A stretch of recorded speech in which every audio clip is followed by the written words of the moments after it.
You can look at almost any of the Infatuation City sites right now, and there's a good chance there's a restaurant that opened in the past couple of years that calls themselves Mexico City inspired. All of these different restaurants that claim to be inspired by Mexico City, but they are all just offering something that the others aren't, right? They're also different. Mm-hmm.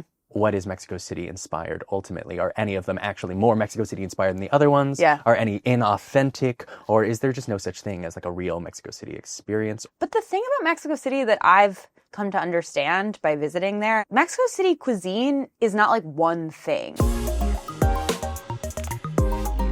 Hi, I'm Hannah Albertine, senior editor at Infatuation. I'm not like the other girls. I've been to Mexico City twice. And I'm Bryan Kim, editorial lead in NYC for Infatuation. Not a lot of people know this, but my Korean grandparents ran a Mexican restaurant called Outrageous Taco.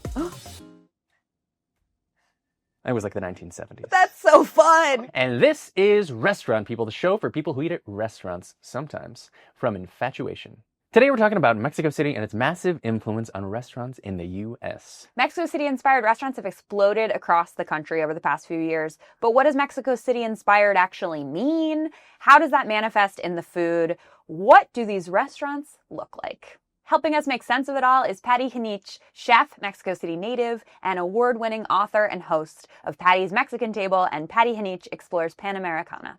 All that and more on today's episode of Restaurant People. This might make me sound like an East Coast elite, right? Which I only sort of... You already always sound like one. For a second there, it felt like everybody was going to Portugal, and let's say Thailand, Japan right now. Yeah. But then I think that like the biggest kind of tourist destination for just a certain type of person, which is a broad type of person, is Mexico City right now, right? You have to go to Mexico City. Oh, Mexico City? You've been, right? Oh, I love Mexico City. It's the best. Everyone's going to Mexico City. Everyone's been to Mexico City. I've never been. You have, even recently, right? I've been. Yeah. I've been twice. Wow. Resident Mexico City expert Hannah Albertine Oh, on the pod. Hannah, thank you so much for joining us. Tell us all about Mexico City. You're going to ruin me. Mexico City was on my radar because cool people in my life said things like, you have to go to Mexico City. You're going to love it. Mm-hmm. And I listened to them for years. When I went in 2019, I was staying in like the classic tourist, Roma Norte, Condesa. Those are the neighborhoods. That's the neighborhoods where a lot of tourists stay in Airbnbs. And you say, wow, if you're used to a US dollar, it's so cheap. This is so great. You stay there. It's very walkable. There are a lot of parks. There's incredible food. And I stayed in that same area again this past summer, partly because the Philadelphia airport started a new partnership with Aeromexico. And so for the first time, there are these like pretty affordable direct flights from Philly to Mexico City. So I went to Panderia Rosetta, which is on our guide to the 21 classic restaurants in Mexico City. And it's this bakery. They specialize in guava pastries. And I'm waiting in line for my guava pastry. And this gentleman strikes up a conversation with me, probably because he looked at me and said, English. And he lived in San Diego. He's like a tech fitness entrepreneur. Don't ask me what that means. And he said that he'd been in Mexico City for 6 months. And he gets his coffee from Panderia Rosetta. And I said, oh, well, you've surely had the guava pastry. And he said, no, I've never I never tried it.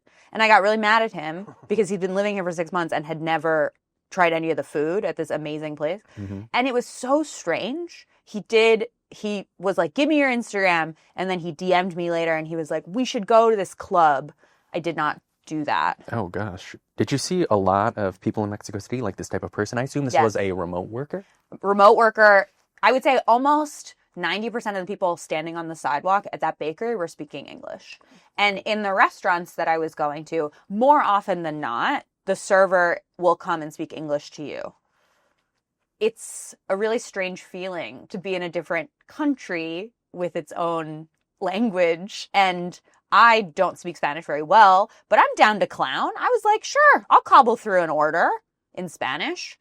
Just immediately English. The other thing I noticed when I went back this summer compared to 2019, the number of cafes serving matcha, the number of like natural wine bars. If you go to any sort of wine bar, there's natural wine on the menu. There's like always wine from France.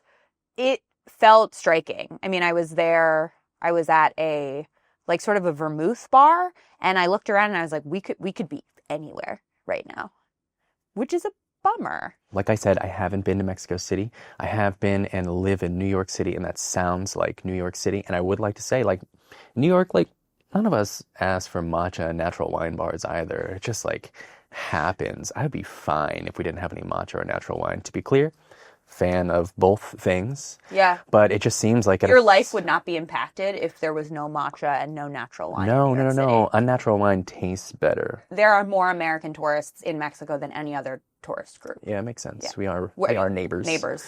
Yeah. But the cultural exchange, it goes both ways, right? Mm-hmm. So in New York City nowadays, and across the country, but in New York City especially, we're seeing all of these Mexico City-inspired restaurants and like bars pop up. And they call themselves Mexico City-inspired. They call themselves Mexico City-inspired. And I don't know if they are actually Mexico City-inspired. I don't know what makes them Mexico City-inspired. Yeah, so when you hear that, what do you think? What do you feel? I think, oh, that's cool and new because not a lot of places have in the past described themselves as Mexico City inspired. I can name a few, but just in the past year or two in New York City, we've had all of these places opening up, like Dolores and Olmo, which we recently went to. We did. There is Comal, a wine bar I think we've discussed in the podcast before.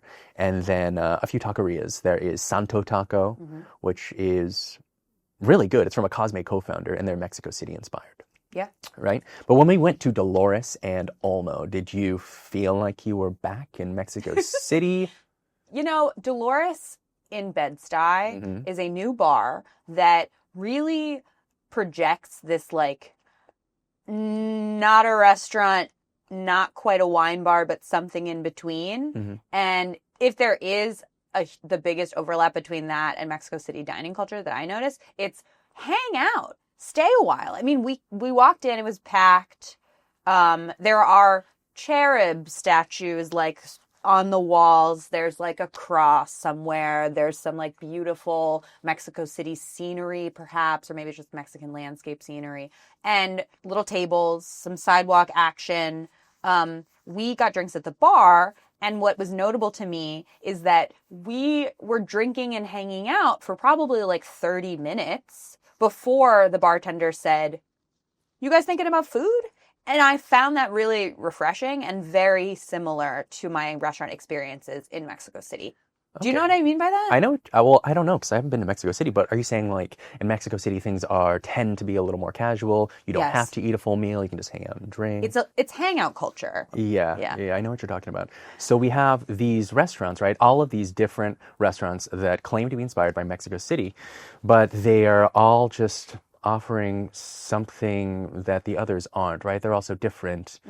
What is Mexico City inspired ultimately? Are any of them actually more Mexico City inspired than the other ones? Yeah. Are any inauthentic? Or is there just no such thing as like a real Mexico City experience? Or would you say that Dolores from your time in Mexico City is the most Mexico City? Of the places we went to, sure. But the thing about Mexico City that I've come to understand by visiting there and also just reading about it and talking to people, Mexico City cuisine is not like one thing. There's so many cooking traditions being borrowed from. You know, Mexico City is a place, not unlike other major cities across the world, where people from all around that country come and they are like bringing their regional specials with them, but also has been influenced forever by Europe and also by their colonizers. So there's some influence there.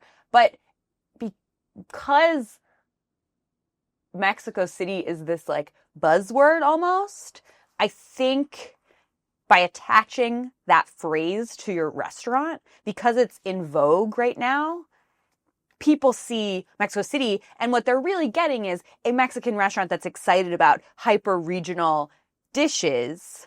And that's not like what Mexico City isn't like any one thing. So it sounds like New York City. New York City's not any one thing. And if Mexico City now has these restaurants with matcha and natural wine and expensive small plates, those are technically Mexico City restaurants now. They're there. That's right. And so like if a restaurant comes to New York and it has natural wine and expensive small plates, it could plausibly be Mexico City inspired, right? You can look at almost any of the Infatuation City sites right now, and there's a good chance there's a restaurant that opened in the past couple of years that calls themselves Mexico City inspired. And from what you've seen, what do these restaurants tend to have in common? Well, there's a good chance they're serving a tuna tostada. Okay, yes. The tuna tostada was popularized by a restaurant called Contramar in Mexico City, which is one of the most famous restaurants in Mexico City. And the version at Contramar has avocado and the tuna gets marinated in soy and orange, I believe, and citrus. So there's like some Japanese elements. And the chef there has said in tons of interviews that she wanted to recreate her childhood memories of going to different coastal beach towns and eating that kind of seafood. So she brought that to Mexico City. And then in turn, the tuna tostada has made its way everywhere in America. I've had a lot of tuna tostadas. So many, and they're great. Good. I feel like now often involve salsa matcha, smashed avocado. Maybe, yeah. Maybe. The restaurants often have a certain aesthetic about them. Maybe the walls are the color of terracotta. Maybe the floors are concrete. There's plants, probably. The inside feels like the outside. Another thing, if there's a bar, it's going to be just full of mezcal and tequila. Which is exciting to me personally. The other thing I've seen is restaurants that are day to night. So they offer breakfast in the morning and cafe service, and then maybe like snacky stuff and drinks at night. And if there's a breakfast menu, very, very likely you're getting chilaquiles. I will say one other thing that I've noticed is very nice ceramics. You always do this. You pick up the plates and you look at the freaking name of the brand. No, I like to know. But you never write it down. I take a picture. Oh. I have so many pictures in my phone of ceramics, the bottom, like where they sign it and like it says who it's made by. And I bet half of them are from like these new, nice Mexican restaurants. Anyways, I would say that's definitely part of the trend. For sure. Having Spanglish. Oh, yes.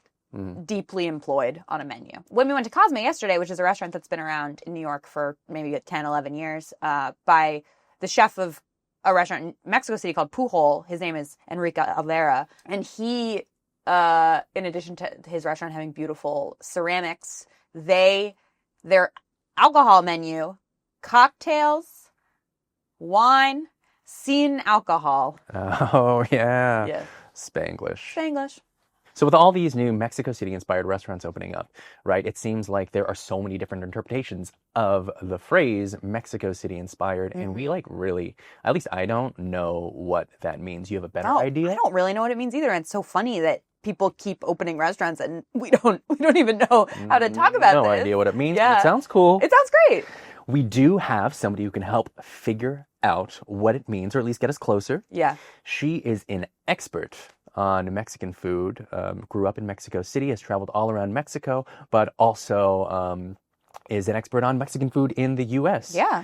And I'm really excited to have her on. Me too. Oh my God, it's like when your crush is going to call you, before they call, you're like, bring in the ham phone. Bring in the ham phone. Ring, ring, ring. Ring. Oh, sounds like the ham phone. I thought I'd change that ringtone. Yeah, but it works. So, on the ham phone today, we have got Pati Jinich. Pati is a 4-time James Beard Award-winning author and host of Pati's Mexican Table and Pati Jinich Explores Pan Americana. Pati, thank you so much for joining us. I'm delighted to be here with you today. We're so excited to meet you, to talk with you. Bryan and I have been chipping away at this question of what is Mexico City cuisine? You know, we have seen so many restaurants in the United States open that call themselves Mexico City inspired. And from what I know about Mexico City is it's a global giant city with a long, long history. And you grew up there. Your dad was a restaurateur. Your mom owned an art gallery. Can you give us a little bit more intel on what is the dining culture of Mexico City? Of course, and I love the questions because I'm a Chilanga, born and raised by heart.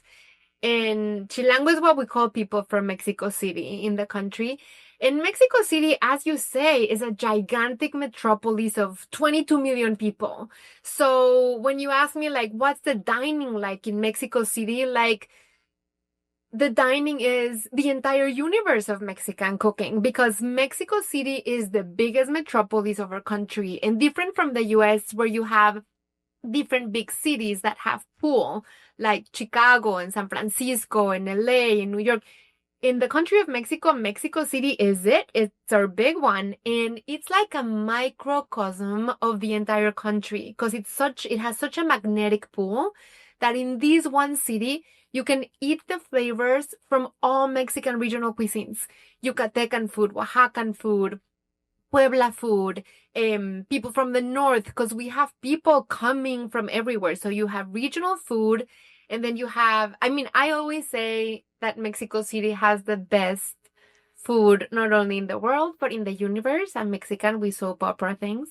And it's just, you can find really amazing fine dining. You can find the most ridiculously scrumptious street food in every corner. And there are very specific things of Mexico City, which we can get into in terms of street food and fine dining. But I think when you see so many restaurants in the US opening Mexico City style restaurants, I think they are banking on the hype because now Mexico City is the hottest destination in the country.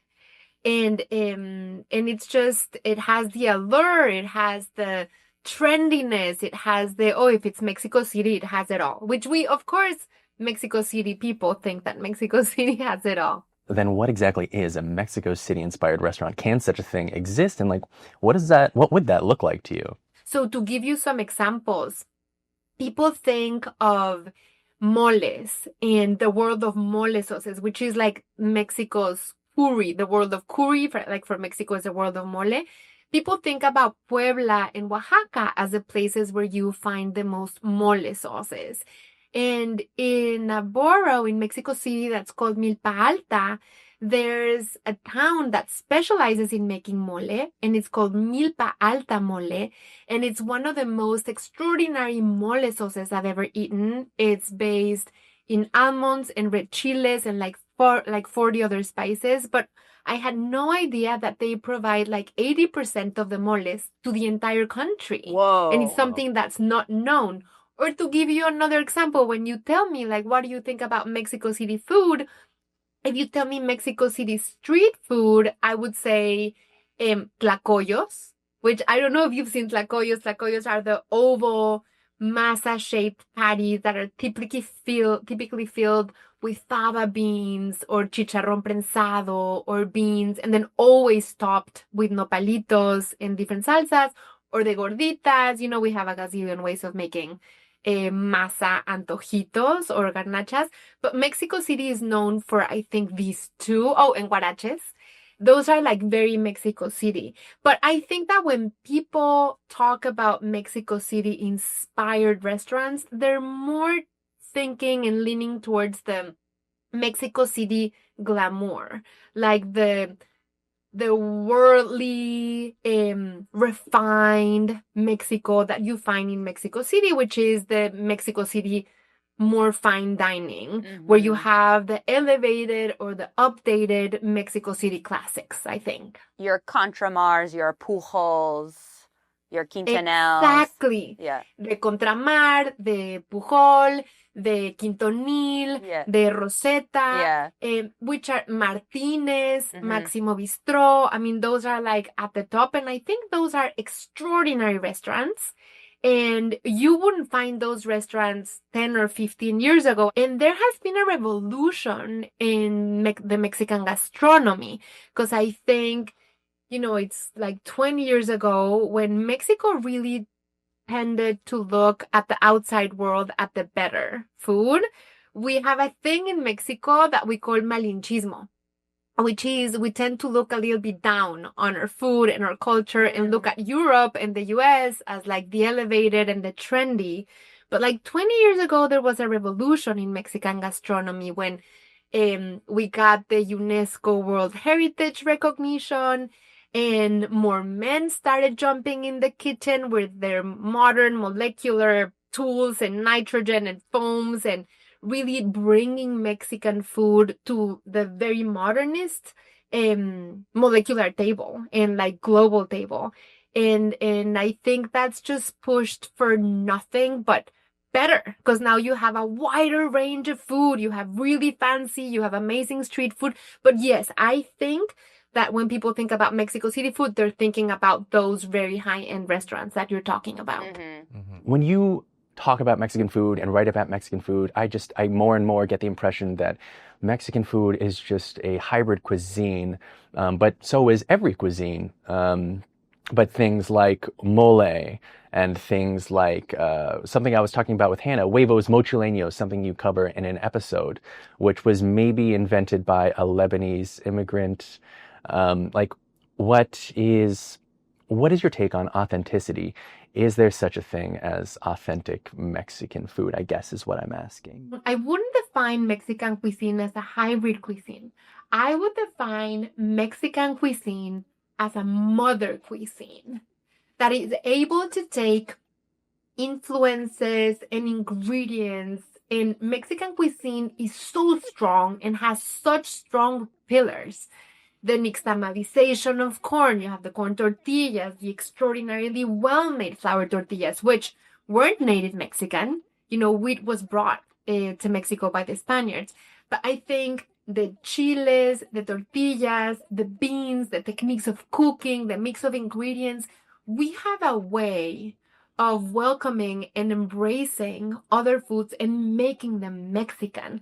So fideo seco, you know, Mexican style pasta, which I grew up eating. I mean, Italians would die if they see what we're doing with their pasta. We're not cooking it al dente. We're frying it, then we're saucing it, and then we're letting it cook in a chipotle tomato sauce until it can take no more and it falls apart. And then we add Mexican crema and avocado and queso cotija. I mean, it's a beast of a thing. And if you've tried Mexican sushi in Sonora and Sinaloa, they do carne asada sushi, you know, and they do chiles toreados on sushi. So we have a way, of course, I don't know if Japanese purist sushi makers would be thrilled with it, but we have a way of just taking those things, giving them our stamp, and embracing it in the Mexicanness of, you know, as a Mexican or a Mexican lover of food, when you take a bite of something and you know when it didn't accomplish its getting to the, oh, this has that of Mexican, this tastes like fusion. And I think that there is something very different between fusion cuisine, where you're playing with something, figuring out if it works, or something that becomes a classic and then it becomes part of the Mexican repertoire. And then you would have the Korean tacos, for example. But I think Mexican cuisine, Mexican culture really knows no borders, but there is a line, and I always say that I love walking these two lines of passing down the classics that have been forever, the sopes and the tlacoyos and the tamales, and then the new takes on things. Like if you're going to try an olive mole sauce, if you're going to try a pine nut mole sauce, or like the Rosetta chef, who's extraordinary, and she tried a beet mole sauce. So I think it's hard to distinguish what is or not authentic and in the eyes of whom. Yeah, and that is a great transition, Patty, to our game we want to play. This game that we want to play with you is all about how we can or can't tell the difference between restaurants in America that are Mexico City inspired and Mexico City restaurants in Mexico City. So we have given you some photos. These are pictures from the Instagram feeds of 4 different restaurants. And we're going to go through with you one by one and we want to hear what you're seeing. And if you want to talk about what you're seeing, great. And then we would love for you to guess, is this restaurant in America or is this restaurant in Mexico City? Oh my gosh, and you're going to put me to shame. Kick it off, Hannah. All right. Photo number 1. Patty, what are you seeing in this example from restaurant number 1? Okay, so in photo number 1, I see 2 photos. One has a tamal that has a corn husk, and I'm assuming an hoja santa, maybe? Okay. A gigantic fresh hoja santa, which is the, what do you call it? I think it's beetroot leaf in English. Okay. And then it has blue corn masa. Yep. And it hasn't been cooked. I just seeing that I couldn't think of this as being in Mexico. I haven't seen this in Mexico, but maybe I'm very wrong. On the left one, I see a beautiful plate with like a kind of a sashimi aguachile. Yep. With some kind of, thinly sliced fish that has like a chamoy sauce maybe. Okay. Or some red chili sauce and some beautiful flowers. And I wouldn't think this is in Mexico. Final answer, Patty? I'm gonna get all of these wrong for sure, but I would say that this is not Mexico City. Hannah, what is the answer? This restaurant is in Mexico City. Oh my gosh. Oh my gosh. This restaurant is called Fugaz. It's one of the Infatuation's favorite restaurants in Mexico City. I personally have not been. I believe it has wine bar vibes.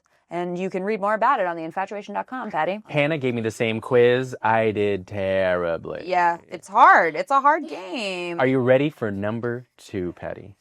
Ready for number 2. Okay, take a peek at number 2. You guys, this is hard. And let me know. You've got this, Patty. Yeah, we believe in you. What are you seeing, Patty? Tell us. Okay, on the right side, I'm seeing what seems to be like a tuna grade, like an ají tuna grade tostada over avocado covered in a salsa macha. And I think the original of this steak was Pujol, Enrique Olvera, who did. But what he does is a corn tostada, then he does salsa macha, and then he does ají tuna grade on the top. So this I think it's a play on this. This is not Pujol, definitely. Salsa macha looks really good. And then on the left, I'm seeing a couple of drinks. Yep. Guys, I would say this is in Mexico City, but it's probably wrong. I don't know anymore because the if I look at the place where the tostada is being served, yep, and the utensils, like I would say that is the United States. Okay. And if I look at the cocktail glasses, yep, I would also say that is the United States. But darn, I'm gonna leave this interview feeling so bad. No. Oh, wait, so what are you going to go with? Yeah. What's the final answer? Go with your gut, Patty. I am going to say this is not Mexico. Photos number 2 are from Mezcaleria Alma in Denver, Colorado. Correct. Oh my gosh, thank you. I needed to redeem myself. Slightly north of Mexico. And I think it's the epitome of what Mexican food is, which is incredibly versatile because you can put salsa macha on vanilla ice cream or a pound cake or a tostada or pancakes or pasta, Patty, we're coming to your house. Yes, please.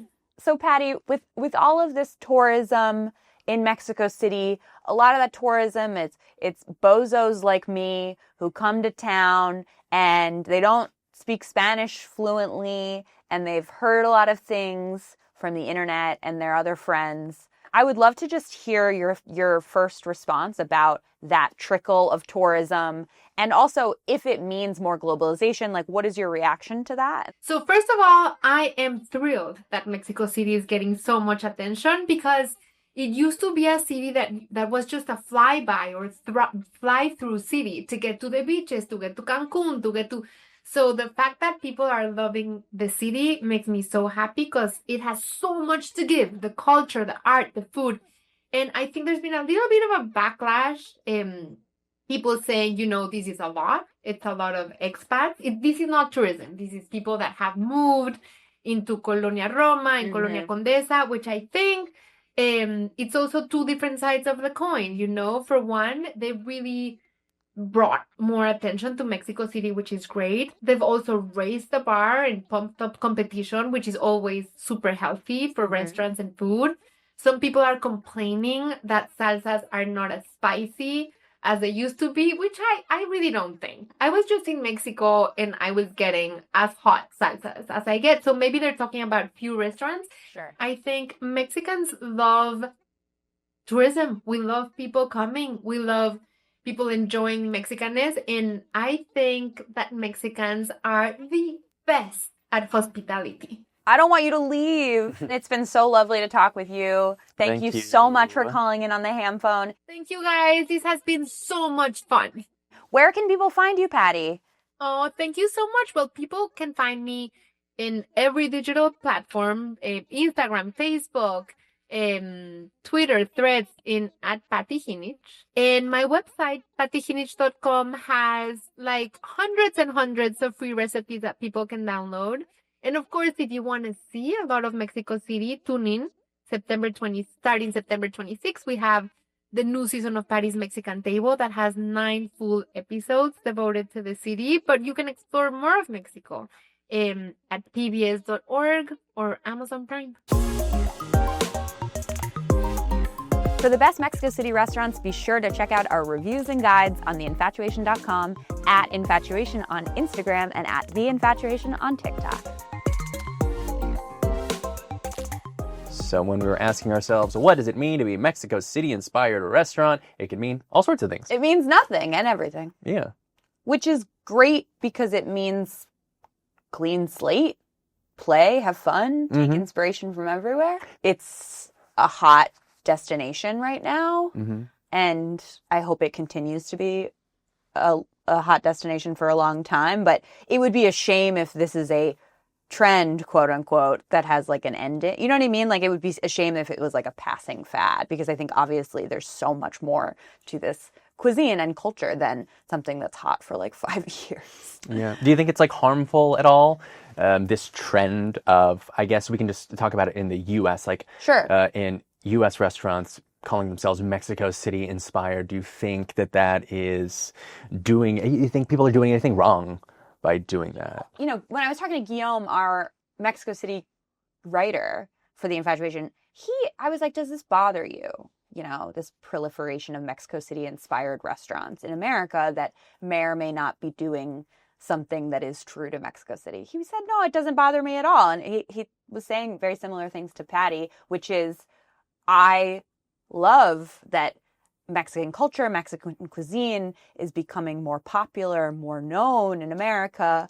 And he says, it just so happens that Mexico City is hot. You don't want to say that's a Puebla restaurant because nobody gives a shit about Puebla.